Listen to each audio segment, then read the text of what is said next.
días.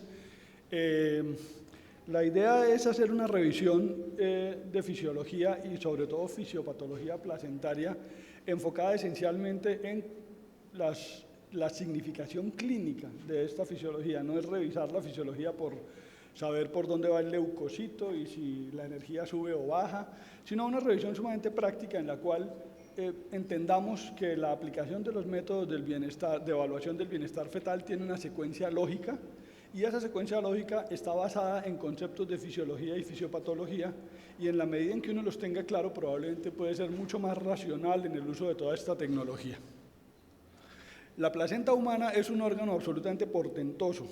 Sirve como riñón, sirve como estómago, actúa como glándula endocrina, tiene funciones de protección, tiene múltiples funciones, las cuales vamos a revisar en los próximos 20 minutos para, como les decía, enfocarnos en cómo se evalúa adecuadamente un feto.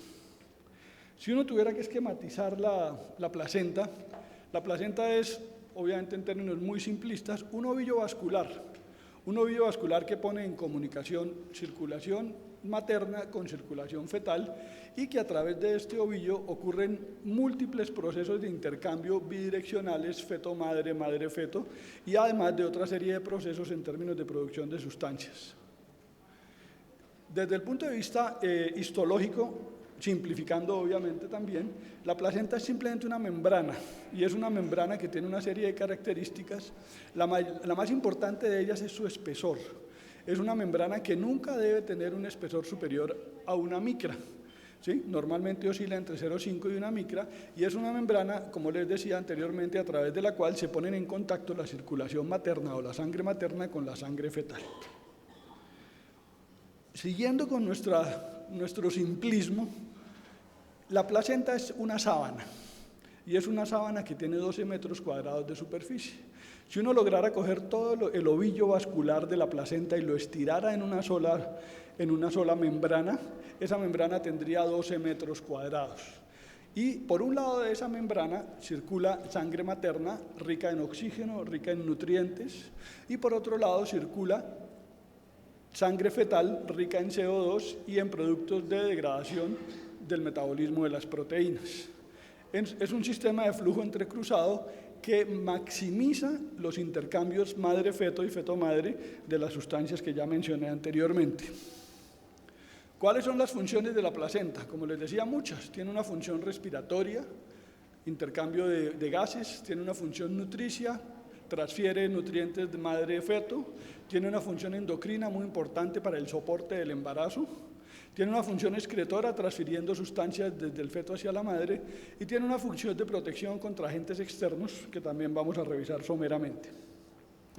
La función respiratoria de la placenta, muy simple: intercambio de gases, transfiere oxígeno de la sangre altamente oxigenada de la madre hacia la sangre pobre en oxígeno del feto, y transfiere CO2 desde el feto hacia la madre. ¿Cuál es el mecanismo por medio del cual ocurre este proceso? La difusión simple. Esto es absolutamente crítico, esto es el quid de la conferencia. Si logramos llevar claros 3 o 4 conceptos respecto a los mecanismos de transporte placentario, va a ser mucho más fácil después entender por qué hay una serie de secuencias lógicas en la aplicación de los métodos de evaluación del bienestar fetal. Desde el punto de vista nutricio, pues obviamente la placenta transporta nutrientes en dirección madre-feto, los más importantes: aminoácidos, glucosa y proteínas. El mecanismo de transporte ya no es difusión simple, sino difusión facilitada, y en algunas sustancias, sobre todo macromoléculas como las proteínas, implica transporte activo. A medida que el mecanismo de transferencia madre-feto se hace más complejo, el consumo de energía necesario para que este mecanismo funcione va aumentando, y eso tiene implicaciones clínicas. También desde el punto de vista de las funciones básicas de la placenta está la endocrina, está la producción de sustancias. Aquí hay simplemente mencionadas algunas de las sustancias, unas pocas de las muchas sustancias que produce la placenta. Produce gonadotrofina coriónica, lactógeno placentario, insulin growth factor, produce citoquinas, proteína plasmática asociada al embarazo, y etcétera, etcétera, etcétera. Todas estas apuntan a mantener el embarazo. Cuando falla la función endocrina de la placenta, empezamos a tener problemas de pérdida recurrente del embarazo y ese tipo de complicaciones. Anteriormente, hasta hace unos años, esta función tenía métodos indirectos de evaluación del bienestar fetal. Hoy en día han caído en desuso, pero sin embargo vale la pena mencionarlos. Y desde el punto de vista excretora es una función que hace que la placenta funcione como un riñón, eliminando productos del metabolismo de las proteínas como la urea en dirección feto-madre, y dentro del feto en sí controlando el balance hídrico y manteniendo la regulación del pH. Desde el punto de vista de protección, la placenta tiene dos funciones. Una meramente mecánica, que es el anclaje, sobre todo en los estadios tempranos del embarazo, para que el embarazo no se pierda. La placenta hace que el embarazo se ancle a la placenta y además actúa como sistema inmunológico o como un soporte al sistema inmunológico del feto, el cual, como ustedes saben, es muy ineficiente por inmadurez, protegiendo al feto de gérmenes, agentes externos como gérmenes y sobre todo sustancias tóxicas. Desde el punto de vista práctico, las implicaciones que tiene para nosotros la evaluación de la función placentaria en cuanto hace a la evaluación del bienestar fetal se circunscriben a la función respiratoria y a la función nutricia de la placenta. Hay métodos de evaluación del bienestar fetal que tienen que ver con la función respiratoria y métodos que tienen que ver con la función nutricia, entonces nos vamos a centrar en estos dos, olvidando los anteriores que he mencionado. ¿Cuáles son los factores que condicionan una adecuada función placentaria? Ya los he descrito de manera implícita en todo lo que les he mencionado. Primero, una placenta eficiente debe tener una superficie de intercambio de 12 metros cuadrados. En la medida en que se disminuye esa superficie de intercambio, aparece la insuficiencia placentaria. El espesor de la membrana debe ser de 0,5 a 1 micras. Cuando se engrosa por diferentes razones, empieza a ser ineficiente la placenta. Debe tener un débito uteroplacentario, o sea, la sangre materna que es aportada al territorio o al lecho placentario debe ser adecuada y se considera adecuada cuando oscila entre 500 y 700 mililitros por minuto en el lado materno. Y debe haber también un débito umbilico placentario, o sea, la sangre que transfiere el feto hacia la placenta para intercambio, adecuado, que se considera 150 mililitros por kilogramo por minuto, por kilogramo de peso fetoplacentario, lo cual nos da para un embarazo a término alrededor de 300 a 400 mililitros por minuto. Perdón, qué pena.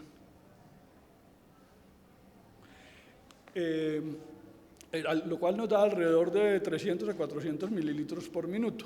Y además, otra de las cosas que afecta la función placentaria son constantes de difusión específicas que son, como su nombre lo indica, específicas para cada sustancia. No es lo mismo difundir oxígeno a través de la placenta que difundir CO2 o que difundir glucosa, razón por la cual cada una de estas tiene su particularidad.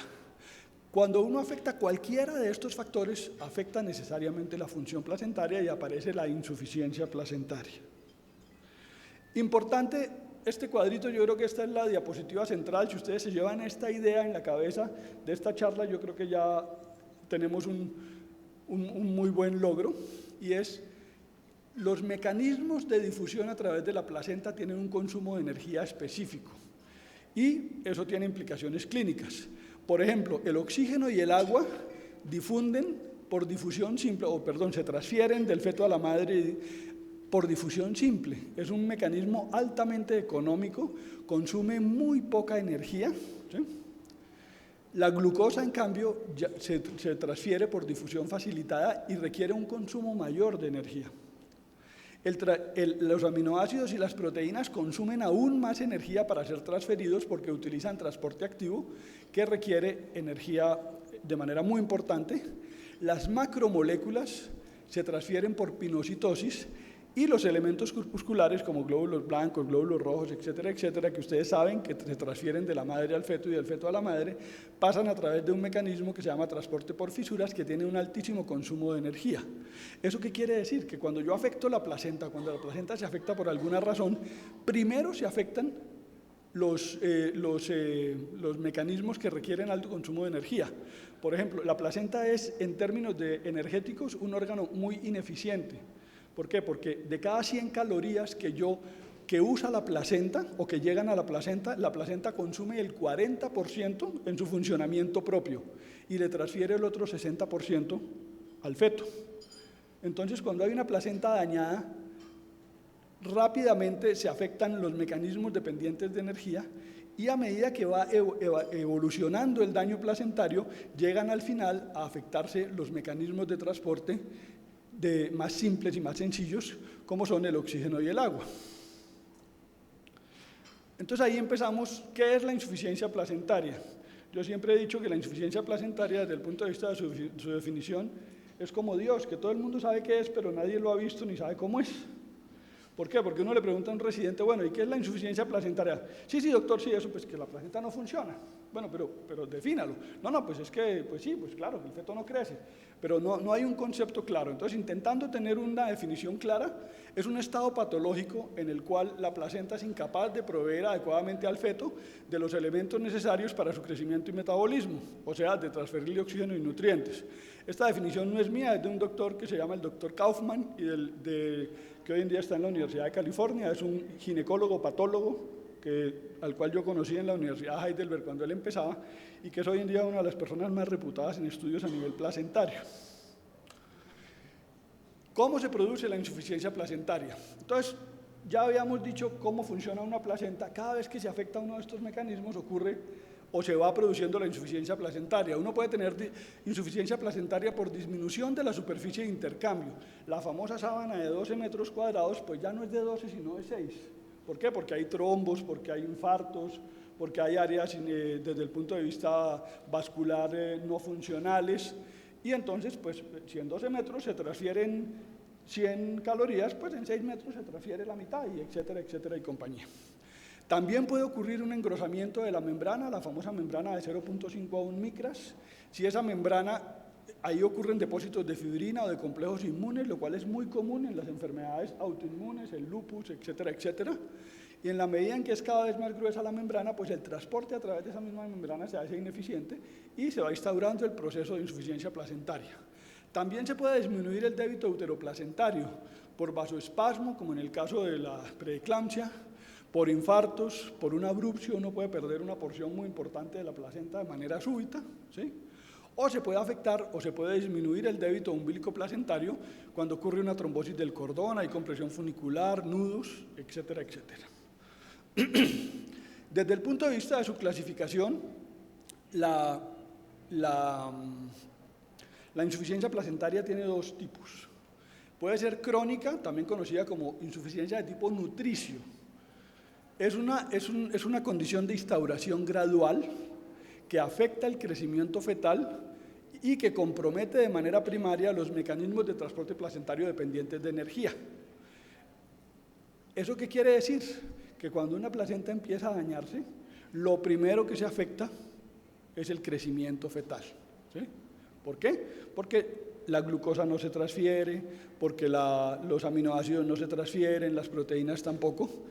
Y más tardíamente aparece lo que se conoce como la insuficiencia respiratoria aguda, la insuficiencia placentaria aguda o de tipo respiratorio, que es de aparición tardía en el embarazo, o sea, para que haya, y además es relativamente súbita. ¿Por qué? Porque es secundaria a una insuficiencia placentaria crónica. Lo primero que tiene que ocurrir para que la placenta deje de transferir CO2 y oxígeno es que ya haya sido dañada previamente la parte nutricia. ¿Por qué? Porque ya vimos que los mecanismos dependientes de energía son los primeros que se afectan, que son los encargados de transferir nutrientes. Y esta lo que nos produce ya no es restricción de crecimiento, sino hipoxia y acidosis. Entonces, este es el estadio inicial, este es el estadio final. Por eso, si uno pretende evaluar hipoxia y acidosis en un feto que está creciendo bien, probablemente está buscando el ahogado río arriba. ¿Por qué? Porque no va a encontrar una alteración de la función placentaria en términos respiratorios si no se ha producido previamente una afección de tipo nutricio. Aquí volvemos nuevamente entonces a recordar el cuadrito. ¿Por qué? Primero se afectan los mecanismos altamente dependientes de energía.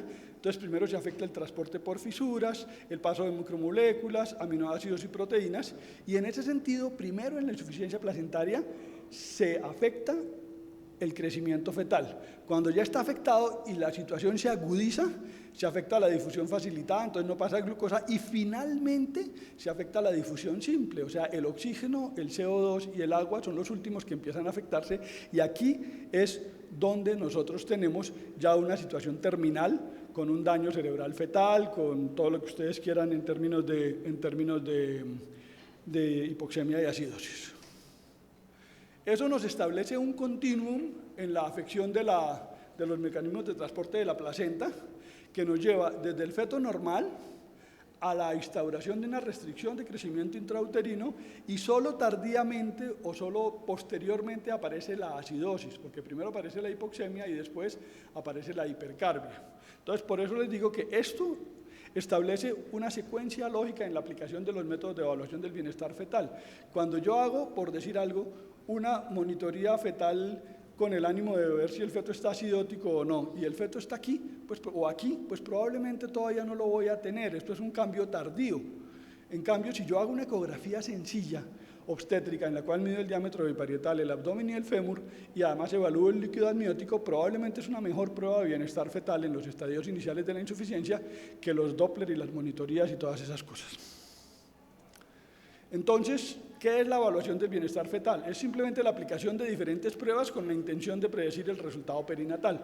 En otra conferencia que va a ser dentro de por ahí una hora vamos a hablar un poco más en detalle de esto, pero por ahora simplemente quiero dejarles esta reflexión. ¿Cómo se debe evaluar la función placentaria? Y esto es una posición que es, digamos que personal y por lo tanto es discutible.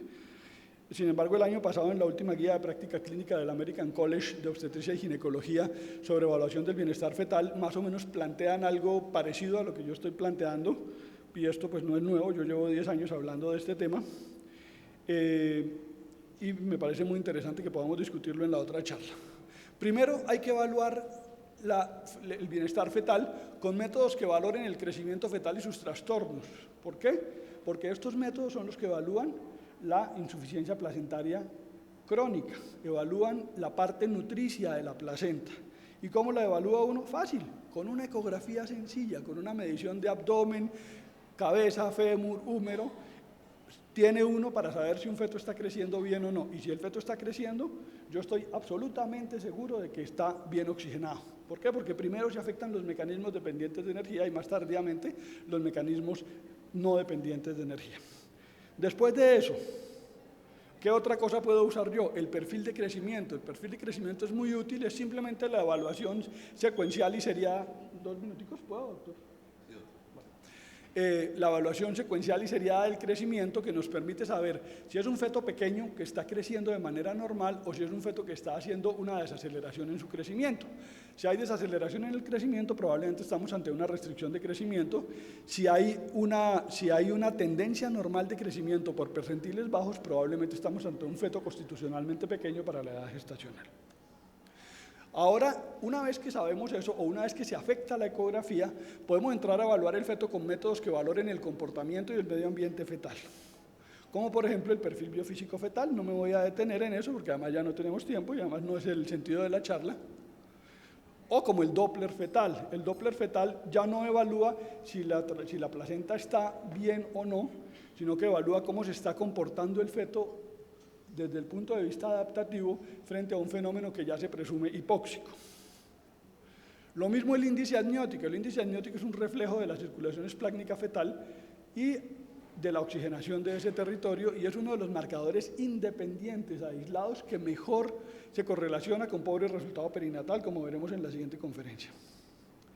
Y por último, los métodos que valoran el metabolismo y la respiración fetal. ¿Por qué? Porque lo último que se afecta en la secuencia de deterioro de la placenta son la función de transfusión o difusión simple que transfiere oxígeno y CO2 a través de la placenta. Entonces aquí tenemos la monitoría fetal, que simplemente la monitoría anteparto no evalúa hipoxemia, evalúa acidosis. Cuando un feto está acidótico, en ese momento la monitoría fetal sin estrés se vuelve patológica y es obviamente demasiado tarde. Es una prueba de evaluación final, tardía, que nunca debemos considerarla en primera línea. Y por último, las pruebas que evalúan el equilibrio ácido-base, como el pH en el cordón umbilical, que desde el punto de vista clínico no tiene mayor aplicación, o como el pH en cuero cabelludo, que sí se utiliza clínicamente para evaluar presencia de asfixia intraparto. Por último, simplemente una reflexión de Anthony Vincilius, que se aplica mucho a la evaluación fetal ante e intraparto, y es que el ejercicio clínico de la medicina es el intento de tomar la decisión adecuada con base en información totalmente inadecuada. Muchas gracias.